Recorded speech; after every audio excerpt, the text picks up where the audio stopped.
24 kasi wala naman pong patay.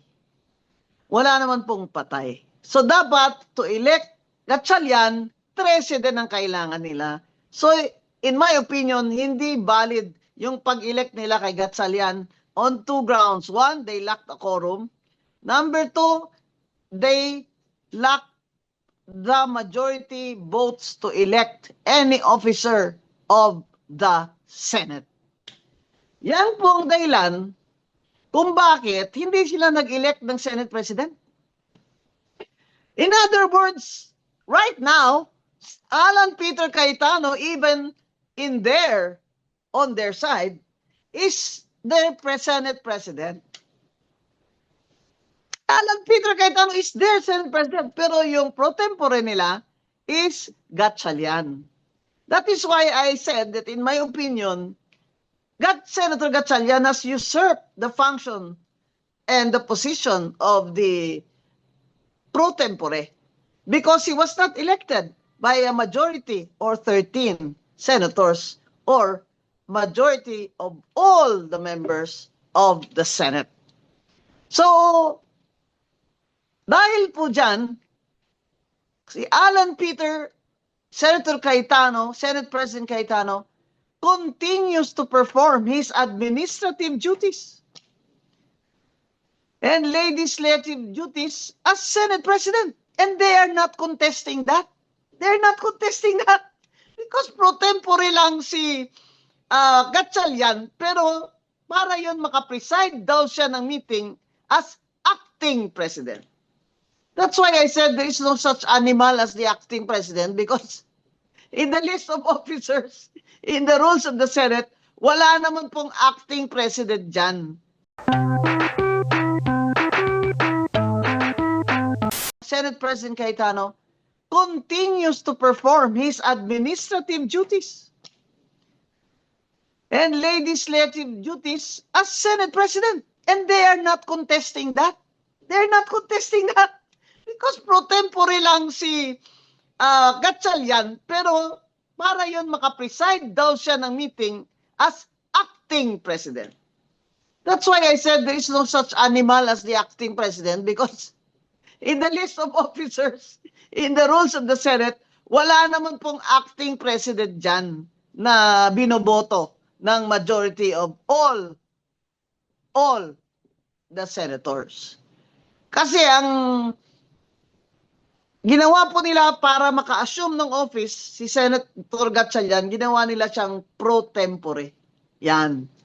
But in my opinion, his election as pro tempore was void. It was not valid because he was only elected by 12 senators, not 13. So he had no majority. Good afternoon, Attorney Guanzon. Good afternoon. We're going to discuss, we need to get your comment, your position on what happened dito sa Senado because ito na nangyari, nagkaroon ng according to the Gatchalian Law, meron silang enough numbers citing the Avellino jurisprudence. What's your take on that po? Dalawa kasi ang issues dito. Ang isa is, may tamang quorum ba sila para maka-valid na meeting? Ang pangalawa, may tamang correct number ba sila para mag-elect sila kay Gatchalian as Senate pro tempore? At bakit hindi sila nag-elect ng kanilang Senate President? Hindi po ba? So ang tanong dyan, is there a quorum? Ang nangyari kasi, si Senator Chis Escudero nag-appear making their number 12. So kung titingnan mo, 12 is of course 50% or half of 24. So ang tanong dyan is, 24 ba ang basihan ng numero sa quorum kahit na si De La Rosa, Senator De La Rosa at Senator Jinggoy cannot be present? Ang ginagamit po kasi nila na basihan ay ang Avellino versus Cuenco case ng 1947. Ang nangyari po doon ay si Avellino ang naghabla sa kay Senator Cuenco because Senator Cuenco was elected by his group as Senate President by a vote, no, which is less than 50% plus 1. Ngayon, ang sabi ng Supreme Court, una kasi sinabi ng Supreme Court na we will not interfere, that's a political question, pero on motion for reconsideration, the Supreme Court ruled on the matter. At ito po yung pasya nila doon sa Abilino, no? Which is a very old case. Sinabi ng Supreme Court na ang basihan dito ay kung ilan ang members sa Senado within the jurisdiction of the Philippines that whose attendance can be compelled. Ngayon, dahil at the time, si Justice Thomas Confessor was abroad, naging 23 na lamang sila. Kaya po, sinabi ng Supreme Court na yung number doon ni Abilino na kumbaga 12 sila ay bastante enough to constitute a quorum. But remember, because Senator Confessor was abroad and his presence cannot be compelled, by our jurisdiction. So, ibig sabihin, ang tanong, si Senator De La Rosa ba ay abroad? Hindi naman po nila masiguro, di ba? Patay na ba siya? Siguradong hindi siya patay kasi nakita nyo naman na naglalakad siya doon palabas. Si Senator Jingo Estrada ba ay hindi pwedeng makumpel ang kanyang attendance? Pwede po. Kasi pwede naman siyang ang court ang mag-order sa kanya upon request of the Senate na pupunta siya for the purpose, let's say, of the quorum or for the purpose of electing the officers of the Senate. So, ibig sabihin po, 24, nakalagay sa Constitution, sa Section 6, subsection 16, na ang quorum ng each house, ng House of Reps tsaka ng Senado, ay majority ng kanilang numero. Ibig sabihin po, sa 24, dapat 13 ang majority. Sa quorum, to call for a valid meeting. Ngayon, ang sinasabi nila ng grupo ni Gatchalian, ni Senator Gatchalian, na wala naman yung dalawa. Kaya, sabi nila, yung pagdating ni Chis Escudero, ay may quorum na sila. Hindi po ba? Kasi po, di ba, sila, 11? 11. Oo. Tapos dumating si Chis Escudero, 12 na sila. So sinabi nila, may quorum sila. Kahit 12 lang. Kasi sabi nila, ang batayan, dapat 22 lang. Dahil wala si Senator Bato de la Rosa, hindi na alam kung saan siya, at nakakulong naman si Senator Jinggoy. So, balikan ho natin ang Supreme Court, Constitution ng Article 6, Section 16. That it shall be a majority of the members. Hindi ba? Dun sa House, ganun din yan. Sa Senado, dapat ganun din. So, my opinion is, dapat majority ng 24. So, ibig sabihin, 13. Hindi 12. Okay? So, tumawag sila ng meeting. Kasi sabi nila may majority sila, so may quorum sila. Ang tanong, sino ang nagpe-preside? Kasi ang pag-preside ng meeting sa Senado ay function po yan at power ng Senate President. Kung wala po ang Senate President, ang Senate pro tempore, si Senator Legarda.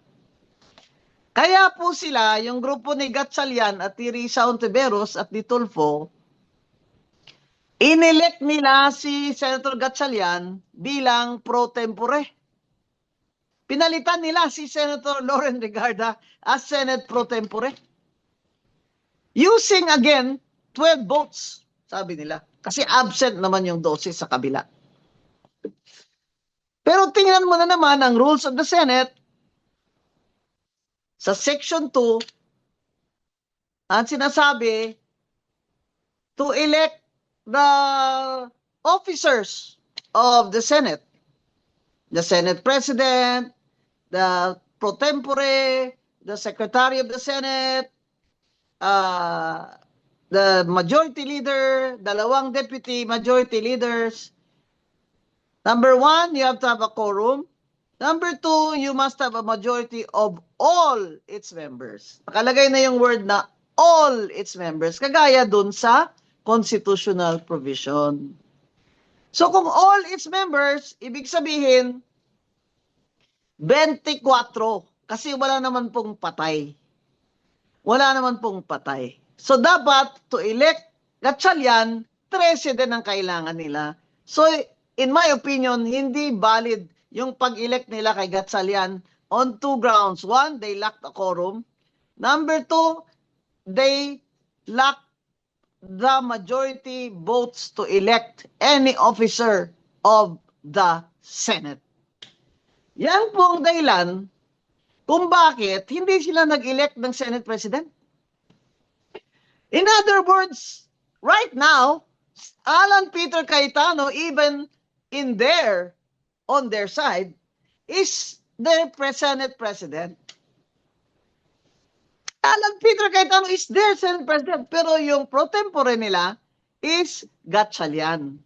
That is why I said that in my opinion, Senator Gatchalian has usurped the function and the position of the pro tempore because he was not elected by a majority or 13 senators or majority of all the members of the Senate.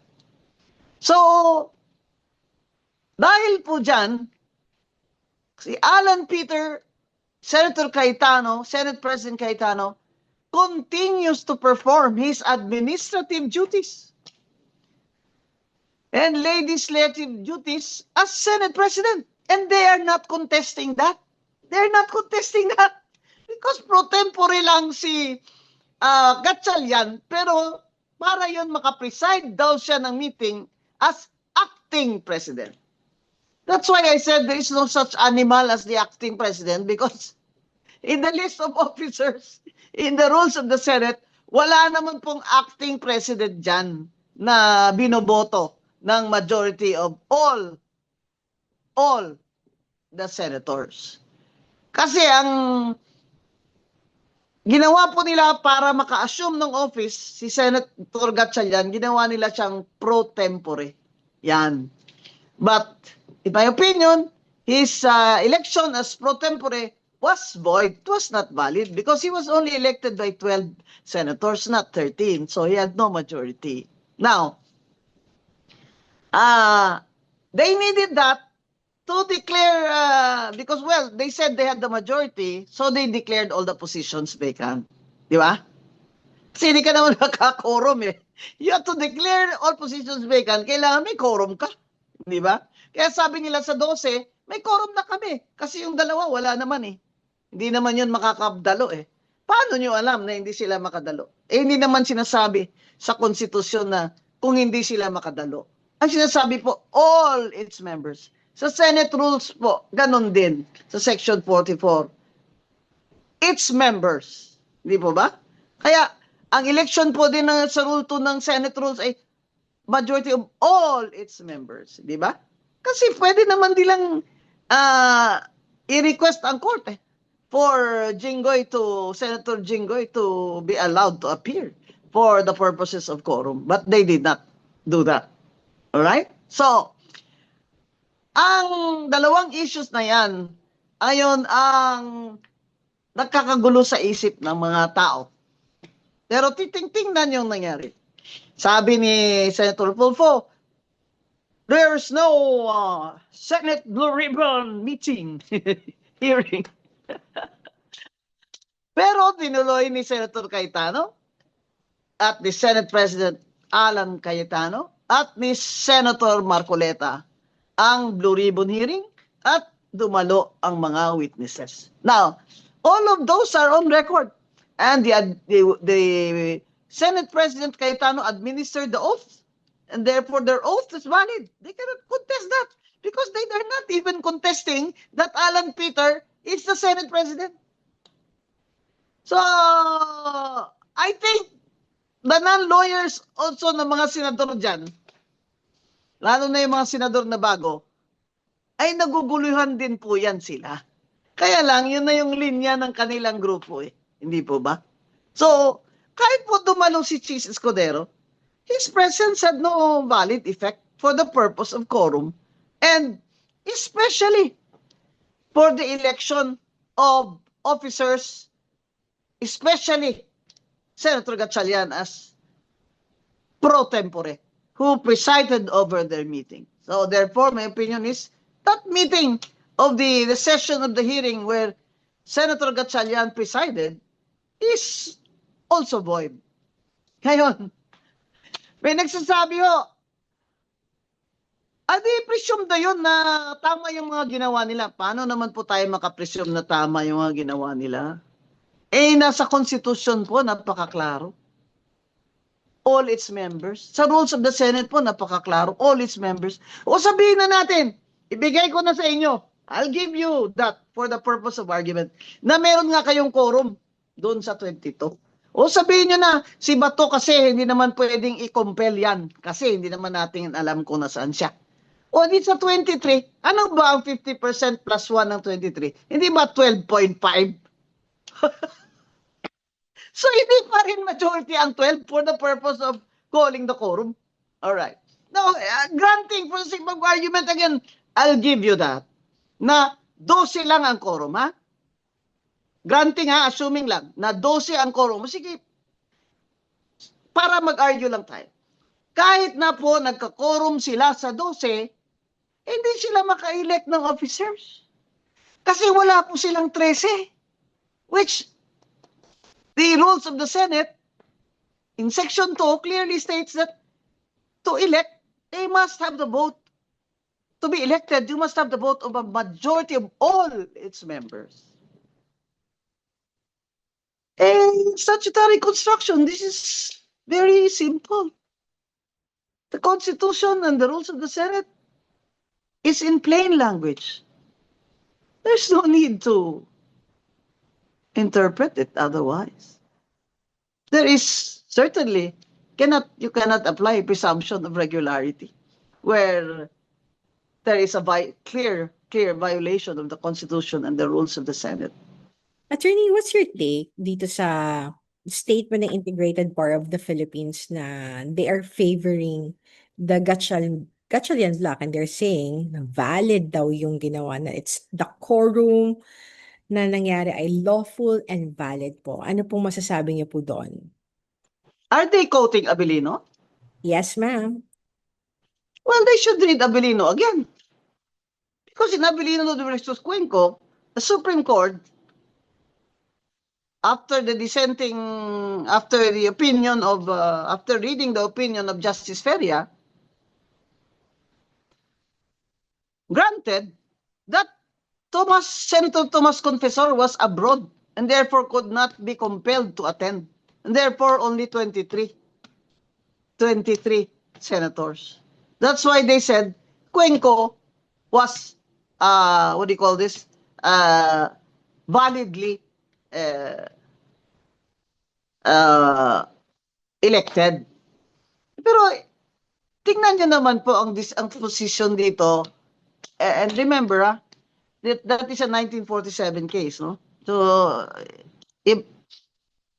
even if you look at the constitutional provision then, I think it still states that all its members, the election shall be, the officers shall be elected by a majority of all its members. All its members.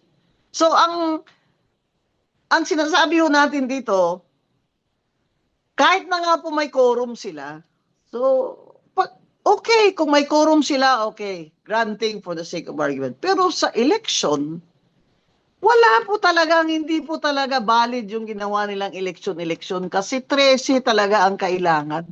Kasi all its members at walang patay sa kanila. Granting na yung quorum na yun, i-follow nila yung Abilino na one was abroad o i-assume nila na yung dalawa ay hindi na makadalo sa hearing, kaya 22 na lang sila. O sige, But I'm saying that they can compel the presence of Jinggoy, for the purpose of quorum, because only the court can issue an order. O granting. Ibigay mo na sa kanila na meron silang quorum. Hindi pa rin valid yung ginawa nilang eleksyon ni Gatchalian. Because they need a majority of all its members. Under the Constitution and under the rules of the Senate. Ngayon, hindi ko alam kung sinong panapadiscuss nila. Mas maganda, ibitahin natin ng presidente ng IBP dyan sa SMNI para both sides ang marinig natin. Yung side ko, tsaka ni Attorney Abayon, tsaka ng IBP. Anyway, it's a friendly debate because, we are all compañeros here. Pero may nakita kasi akong picture doon eh. I hate to put political color, but isn't that the IBP president standing there with Congressman Adyong in that picture? I may be wrong, but wag na ho natin bigyan ng political color ito dahil mga abogado tayo eh. Let's just stick to the Constitution and the rules of the Senate. Ako nga sabi ko, kung gusto nilang matapos na ang gulo, sabi nga ni Senator Alan Peter Cayetano, mag-produce kayo ng ika-13 nyo and I will gladly step down. So, ladies and gentlemen, as of this time, the Senate President is Alan Peter Cayetano. In fact, even Senator Gatchalian acknowledges that dahil siya sa pro tempore lang siya. Hindi ba, Senator Gatchalian? Ganda sumagot sa akin si Senator Gatchalian, no? Kaya kayo dyan sa Senate, na mga taga-sergeant at arms kayo, na mga security guards kayo dyan, na taga-log-in kayo ng mga visitors, tanggalin nyo na yun sa utak nyo na dalawa ang Senate President. Isa lang ang Senate President. Si Senator Alan Peter Cayetano lang. Ang ngayon ang problema, dalawa ang pro tempore.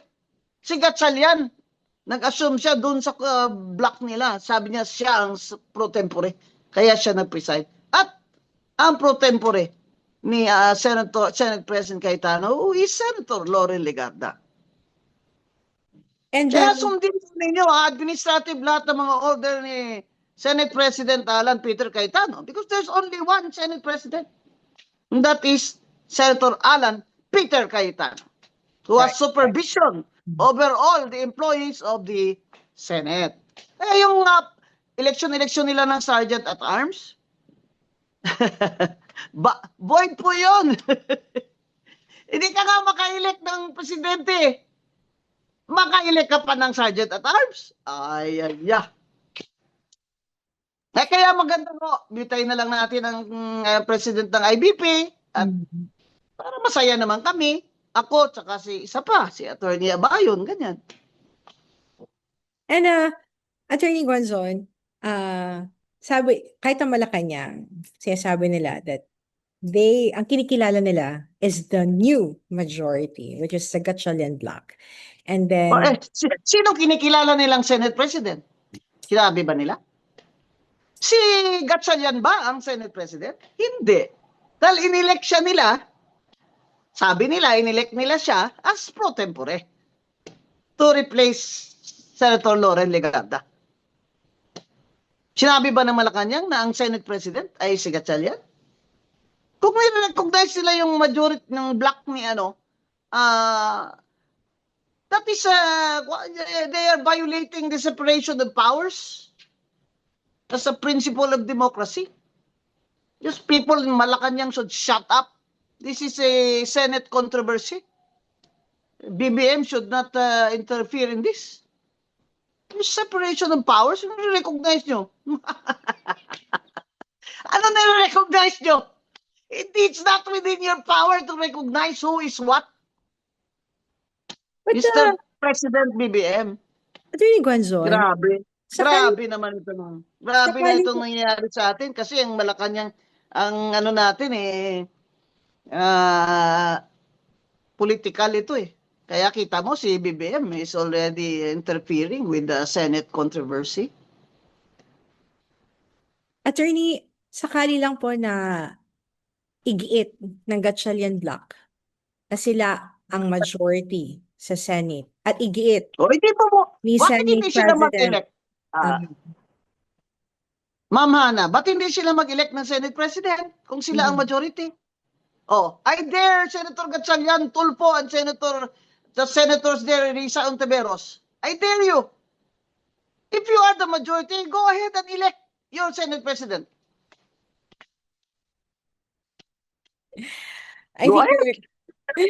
I think your last message, Attorney Guanzon, for the senator, sabi ng Malacanang, shape up, ano? Umayos kayo, yun ang sabi sa kanila.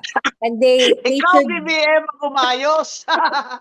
Inflation rate mo 7%. Gutom na ang Pilipino. Fuel crisis tuloy pa rin. Dollar is at 67. Ikaw, BBM, ang umayos. Huwag mong pakikialaman ang Senate dahil may separation of powers under democracy. My appeal to the people and the senators, especially doon sina Senator Gatchalian. Alam ko naman po na politika lang po ito sa inyo. Pero kami po, ang mga tao po, kami mga abogado po, naiintindihan naman namin itong lahat ng galaw nyo eh. Pero yung mga taong karaniwan po, nininervyos na. Kung ano na ba talaga ito? Alam nyo, yung agawan nyo ng Senate presidency dyan, isa lang naman ang pakay nyo eh. Ang Senate Blue Ribbon Committee. Lalo na ngayon, na yung 18 Marines nag-testify na sa Senate Blue Ribbon Committee, nasabi nila, according to them, nagdala rin sila ng maletang pera to Senator Erwin Tulfo. Kaya po, ang appeal ko lang naman po sa mga grupo ni Senator Gatchalian, gawin nyo naman pong tama. Kung gusto niyo talaga kayo mag-control ng Senate, kumuha pa kayo ng isang senador. Kahit anong reason niya, of course, I will probably have my own opinion about that. But the law is the law. The rule is the rule. You get 13 senators. This is a majority of all 24 senators. You win. And I will not argue about that. So mga kababayan, maganda po itong natututo tayo ng batas at konstitusyon at ang gumagawa pa ng lahat ng katanungan para sa atin ay ang atin mismong Senado. Pero kailangan po paglaban natin ang demokrasya, kailangan po talaga ipaglaban natin ang demokrasya sa bansa natin. Maraming salamat po. Attorney Rowena Guanzon po, ang inyong lingkod.